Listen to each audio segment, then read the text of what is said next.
Bonjour et bienvenue dans Un Geekna consacré aujourd'hui à la série The Night Of. The Night Of, c'est l'une des séries incontournables de l'été, en tout cas pour certains. Et pour en parler, je suis avec Sylvain de la rédaction d'IGN France. Salut Sylvain. Et avec Spider, animateur et concepteur d'émissions sur la JVTV de jeuxvideo.com. Merci. Tu as vu ça, cette présentation? J'adore. J'ai un petit peu tremblé. Là. Un peu, je suis. Je suis en train de suer. Mais est-ce que tu as sué sur The Night Of? On va te le demander. J'ai su. Voilà. On verra.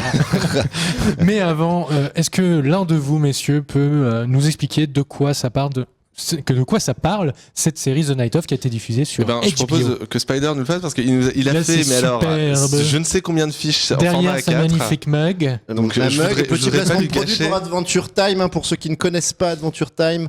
Voilà. Ça ne passe pas sur le frustrer, alors bon voilà, il va raconter du coup. Non, je ne lirai pas mes fiches parce que je ne suis pas comme ça, monsieur. Voilà. Bravo, professionnel avant tout. Je les récupérerai quand même pour 2-3 conneries. Mais... Alors c'est l'histoire de quoi? C'est l'histoire d'un type qui est d'origine pakistanaise, qui va avoir des difficultés en une seule nuit, qu'on va suivre sur 8 épisodes. Voilà. Mais qu'est-ce qu'il a fait? Qu'est-ce que c'est que en fait, il faut quand même tout de suite remettre dans le contexte. Dans le contexte, je sais pas pourquoi j'arrive pas à parler. Dans le contexte et dans la présentation, que cette série est vraiment dans une continuité de The Wire. En tout cas, dans la construction, dans la façon dont elle est faite. C'est-à-dire que ça va être une critique de quelque chose. The Wire, c'était une critique d'abord du système judiciaire, mais du système judiciaire sous le vue des flics, sous la vue plus tard des médias, des politiques, enfin voilà. Ici, c'est le système judiciaire du point de vue des avocats, du point de vue de la manière dont ça va se passer pour prouver que quelqu'un est coupable ou pas. Voilà. Et c'est ça le cœur même de cette série, même si évidemment on va s'attacher à des personnages qui sont ce jeune homme qui va être accusé à tort ou à raison, ça c'est à vous de le voir, qui va être accusé à tort ou à raison d'avoir tué quelqu'un, parce que tout montre que c'est lui, et c'est ce qui est génial dès le premier épisode, c'est qu'on voit tous les détails qui font que mais non, c'est nul, là il y a ses empreintes, là il fuit ce con, là voilà. Je te sens très euphorique rien que d'en parler. À mon avis, tu as dû aimer cette série. Cette série, c'est de la merde. C'est de la merde. Mais justement, et toi, est-ce que tu as aimé cette série? Donc il raconte, c'est comment il s'appelle le héros? C'est Naz Khan. Naz Khan, c'est Riz Ahmed. Nazir Khan. Riz Ahmed, l'acteur qu'il faut bien souligner. Qui était dans Night D'ailleurs, Watch. chanteur il est rappeur à la base.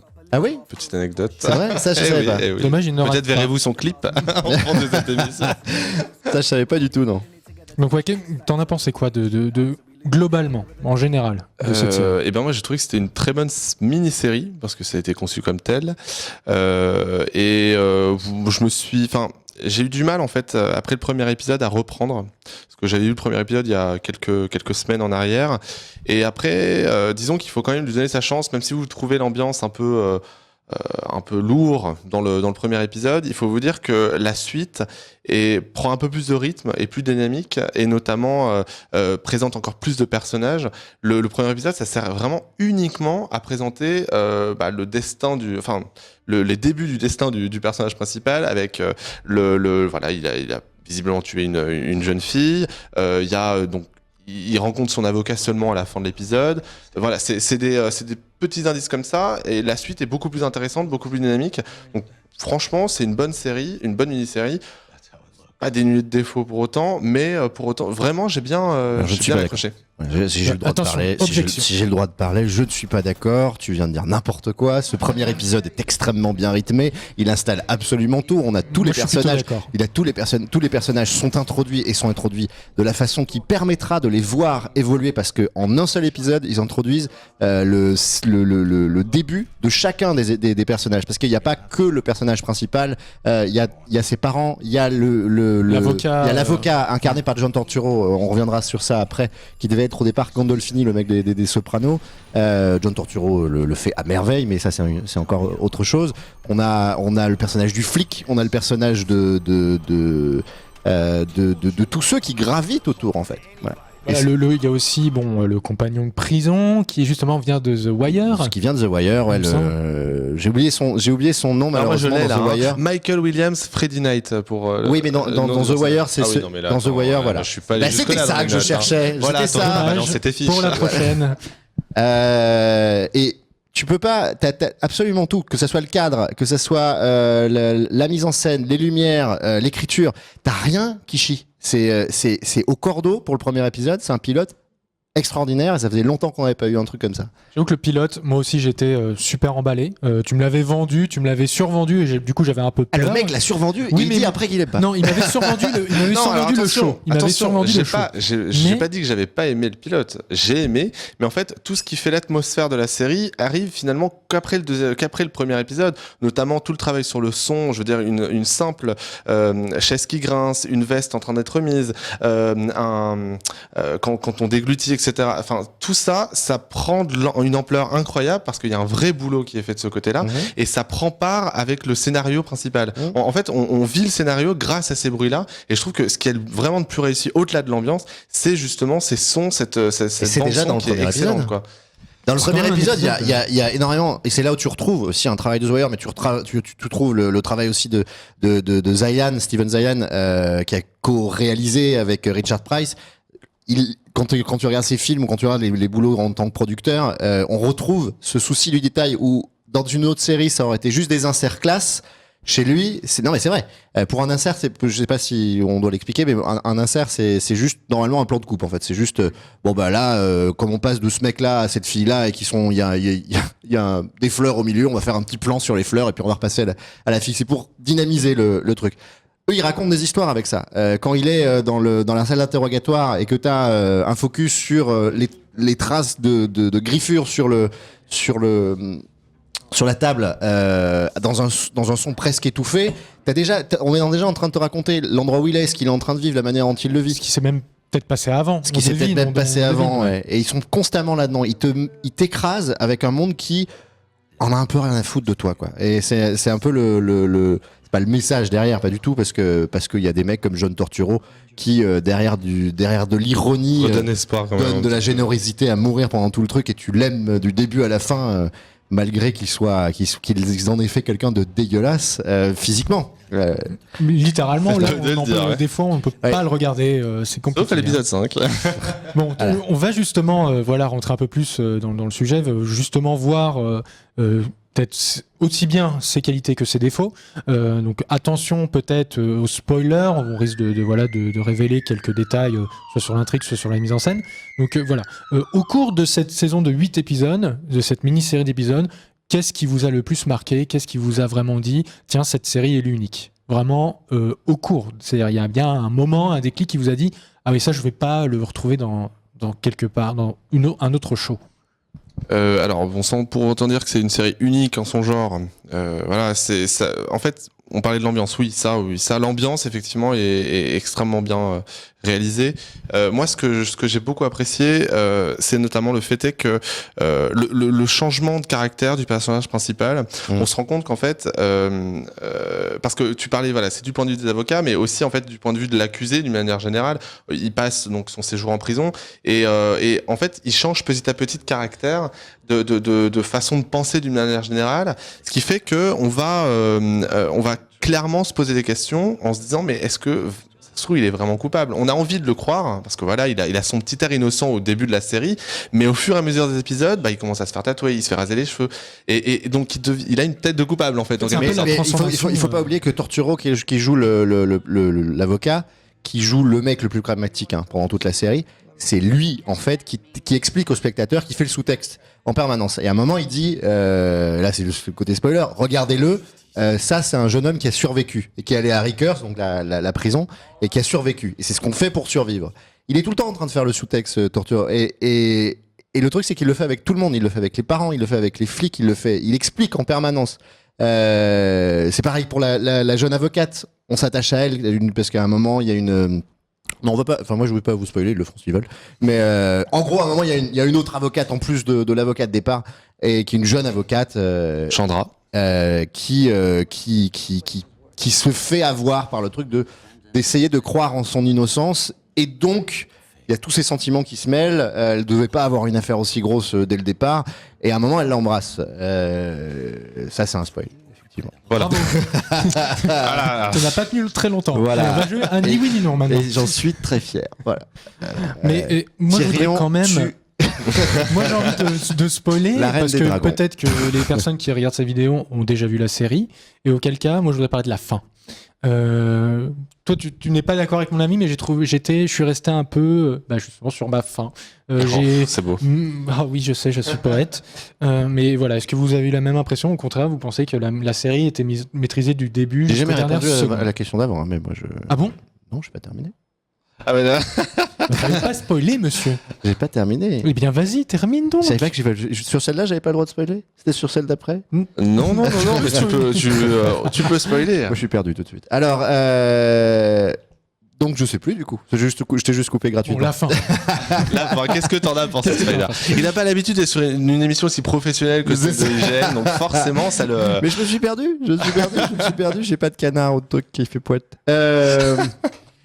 Donc, la fin, pour moi, elle est extrêmement réussie parce qu'elle est dans cette continuité. Toi, t'as aimé, le truc que t'as le plus aimé, c'est l'évolution du personnage. Moi, ce que j'ai le plus aimé, c'est l'évolution des personnages. C'est pour ça que j'ai tout de suite fait comme ça, parce que j'étais d'accord avec toi. Mais c'est de tous les personnages. Il n'y a pas un personnage qu'on comprend pas. Même l'avocate, celle qui s'occupe de l'attaque. Qui joue, enfin, on n'a pas envie. Qui est exceptionnel, oui, ça c'est clair. Qui est exceptionnel et qu'on a tout de suite envie de traiter de salope parce que, non, mais c'est vrai, c'est le mot parce qu'il y a plein de moments où on a envie de faire ça et en fait, on comprend tout de suite pourquoi, encore une fois, parce que Torturo l'explique, si on n'a pas compris tout seul. Et c'est tout ça. C'est tout ça qui fait que cette fin, quand on arrive à la fin, effectivement, tu peux avoir attendu des choses, mais non, la fin, elle est exactement comme comme toute la série. Comme toute la série. Et comme The Wire l'a fait. La vie continue, c'est un passage sur des trucs. T'as l'histoire en entier. Sauf que, ouais, tu finis avec des frustrations, tu finis avec des trucs. Et le personnage de Naz est mort en prison. Le personnage du départ. Alors on peut dire qu'il a changé, qu'il y a eu une révolution. Non, il a complètement changé. Il n'est plus la même personne. D'ailleurs, c'est la dernière image de l'épisode, en fait. On voit le nouveau Naz. Oui. C'est ça. Et on se dit, voilà, quelle est la suite? Oui, c'est ça. Enfin, tout l'intérêt, enfin, tout le drame de cette série, c'est vraiment, on veut croire en son innocence. On voit que la justice américaine a clairement des problèmes d'une manière générale, et ça, c'est vraiment aussi bien retranscrit de manière très réaliste. Et tout le génie de ce final, c'est de laisser le téléspectateur vraiment avec plein de questions, mais surtout en se disant, même s'il donne des pistes sur la finalité de l'intrigue, sans vouloir spoiler, on se dit quand même, on a le doute. Est-ce que Naz est pas le coupable, tout simplement? Ah oui, ça c'est voilà. une des forces. Donc ça en fait, on est partagé. Ça, voilà. Le truc le plus positif de cette série, c'est que même si on a des tas d'indices que non, mais quand même, il reste plein de trucs qui font qu'on n'est pas sûr. On doute. On n'est pas sûr et on doute, et c'est justement ça le plus beau truc de cette série en fait, par rapport à la critique de la justice américaine, c'est que c'est une justice qui se fait dans les apparences par rapport aux positions que tu as. Si t'es flic, tu fais ça, t'as toutes les preuves qui amènent à ça, tu vas pas te faire chier à aller chercher toutes les personnes qui auraient pu te faire dire que peut-être non, c'est pas ça. Quand t'es avocate à la défense, non, tu vas pas t'emmerder à aller changer ton attaque ou ta manière de développer parce que tu as des nouveaux éléments. Non, tu vas tout faire pour que les gens voient pas ces nouveaux éléments. Parce que sinon, ça remet tout en cause. Donc, c'est toujours dans cette idée de mouvement et toujours dans ce truc de... T'arrives à un point, une limite, et une fois qu'elle est passée, c'est quelque chose d'autre qui va se passer. Complètement quelque chose d'autre qui va se passer. Dans le système judiciaire américain, et ça fait un peu peur. C'est effrayant. C'est vrai que tout au long de la série, on se dit... On peut pas revenir en arrière, on peut pas changer le cours jusqu'à ce que ils disent le procès est terminé et qu'on peut justement passer à une autre histoire. Et nous aussi la victime en quelque sorte. Et la fin le sous-entend. C'est ce qu'on dit aujourd'hui ensemble. Des philosophes. J'aime bien être avec vous, moi. Quand vous voulez. Et la fin justement laisse entendre qu'il peut y avoir une suite sur d'autres affaires, sur quelque chose comme ça. Mais même si elle était vendue comme une mini-série, donc c'est censé être fini, terminé, est-ce que vous pensez que ça peut donner une seconde saison? Est-ce qu'il y a suffisamment d'éléments pour avoir une deuxième saison? Alors moi non, enfin j'espère pas qu'elle sera renouvelée. Parce que justement ça perdrait de son côté exceptionnel, que ce soit au niveau de l'avocat de Naz, qui est justement c'est un peu son affaire, voilà, jusqu'à présent il défendait que des petits dollars où il savait qu'ils étaient coupables. Là vraiment c'est exceptionnel, il sait en quelque sorte au fond de lui qu'il est innocent, c'est comme ça qu'il le dit. Donc du coup moi ça me frustrerait de voir une autre affaire, ou en tout cas la suite de Naz. Moi ça me va très bien, cette forme va très bien, même si elle est un peu frustrante comme tu le disais, elle me va très bien. Donc même s'ils ont demandé à plancher sur une saison 2, je serai pas forcément le public. Voilà. Alors il faut quand même se souvenir que au départ c'est pensé comme une mini-série, mais il se laisse quand même plein de portes ouvertes dans le scénario. On n'a pas reparlé du truc, c'était Gandolfini qui devait être l'acteur Gandolfini, l'acteur des Sopranos qui est mort tragiquement, et c'est son ami Torturo qui prend la place. Cette série au départ, il faut quand même se souvenir que c'est parce que c'est Gandolfini qui meurt qui fait que les mecs d'HBO font finalement on va la faire, parce qu'au départ ils voulaient pas la faire. Et parce que Gandolfini meurt, parce que ça crée tout un truc autour de cette mort, parce que c'est un acteur qui est très apprécié, ils font, on va revoir quand même quelque chose. Ça serait une belle histoire que de recommencer. Richard Pryor et Steve Zalian dessus veulent vraiment que ce projet existe, et c'est comme ça qu'elle va se lancer quelques mois plus tard. Donc d'un point de vue de prod, je pense pas qu'il y ait d'arrêt dans leur tête. Si on l'a fait et c'était cool parce que finalement c'était ce que Gandolfini voulait, puisqu'il l'aurait à moitié produite. Et si ça marche pas, tant pis, ça a marché. Donc il y aura une seconde saison. Et alors pas d'un point de vue, pas sûr. D'un point de vue critique. Faut faire attention. Le syndrome True Detective, on l'a eu une fois. J'ai peur que s'ils font ça avec sa série, ça va être la même chose. On va être déçus. Forcément être déçus. C'est un autre sujet. Mais c'est un autre sujet. Non, parce que Ah ouais, faut... Si tu me dis que tu aimes la seconde saison de True Detective, on va pas trop long débat, les gars, trop long débat. Mais parlons de Killjoy. On sera pas d'accord. Mais non, pour moi, on a passé plein de choses, et c'est comme dans The Wire. S'ils reprennent le même système que The Wire et qu'ils le font aussi bien que cette première saison, ils peuvent passer avec de nouveaux personnages au centre de l'histoire. Ils peuvent faire des focus avec plus ou moins de talent au centre. Est-ce qu'ils feront aussi bien avec autant de précision? Parce qu'il faut quand même se dire que on est embarqué tout le temps dans les détails qu'on doit récupérer, les trucs qu'on doit récupérer, les machins qu'on doit récupérer. Voilà. C'est la question, mais je pense que ouais. De toute façon, c'est un travail d'équipe. Il y a les producteurs, il y a les scénaristes, il y a tout. C'est vrai que bon, tu parlais pas mal de Steven Zillian et de comment Price, non, c'est pas ça? Oui, Richard Price. Voilà. Ça reste un coup d'une fois pour l'instant. Ça a marché. Un coup d'un soir. Malheureusement, ça s'est mal terminé pour Reese, justement pour Naz dans la série. Ouais, c'est clair. Je sais pas jusqu'où ils vont aller avec lui, mais s'ils le reprenaient pour une seconde saison. Mais il y a matière, par exemple, parce que le mec est totalement différent. Ça se trouve, ils vont passer ils vont faire comme The Wire, mais en version moderne. Derrière, ils auraient la matière avec un personnage auquel on s'est attaché. En tout cas, si selon vous pensez que Naz a de quoi devenir un personnage récurrent à la télé dans une nouvelle saison de The Night Of, n'hésitez pas à nous le dire soit dans les commentaires en dessous de ces vidéos, ou sur notre page Facebook IGN France, ou sur Twitter @IGNFra. Nous on vous dit à très vite pour d'autres avis avec Sylvain ou peut-être avec Spider. Mais c'est quand vous voulez. Moi je suis tu es le bienvenu. À très vite. Ciao. Salut.